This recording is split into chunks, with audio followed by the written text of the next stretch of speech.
Je vais vous faire un petit retour d'expérience. Aujourd'hui, je vais pour rentrer en mandat d'un bien qui est déjà à la vente dans une agence concurrente. Il y a quelque chose qui cloche. Le propriétaire qui vend son bien, mais en fait n'est pas seul. Lui, il est persuadé d'être seul. Il ne se rappelle pas qu'il avait, ou alors il fait mine de ne pas s'en souvenir, qu'il a une associée, parce qu'en fait c'est une SCI qui détient le bien et qu'il faut vendre. Je me demande comment mon confrère a pu mettre le bien à la vente. Du coup, le mandat est caduc en n'ayant fait signer qu'une personne, d'autant plus que c'est une société. Dans la société, il y a deux associés. Donc, il aurait fallu récupérer ne serait-ce déjà que les cartes d'identité, les statuts, le cabis de cette entreprise et faire signer les personnes qui s'y trouvaient dedans pour la vente de ce bien. Donc, nous ne sommes pas là juste pour ouvrir des portes, nous sommes là pour sécuriser une vente.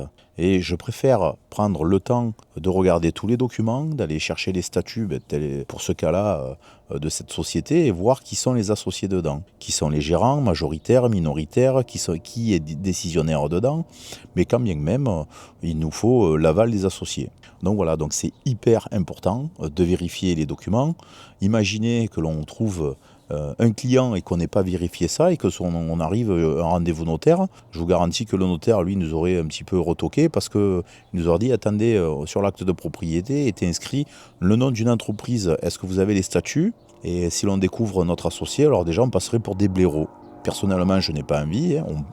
L'erreur est humaine. Mais dans ce cadre-là, c'est s'empresser de vite mettre un bien à la vente, de faire signer un mandat sans se rencarder de ce qu'il y a dedans. Voilà mon petit retour d'expérience aujourd'hui. Donc je vais apprendre à ce monsieur qu'il n'est pas seul à vendre et que si la deuxième personne ne vend pas, ne souhaite pas vendre, ça tombe à l'eau et que ils se partageront le gâteau parce qu'aujourd'hui c'est 50-50 là-dessus. Voilà mon retour d'expérience. Allez, sur ce, à bientôt.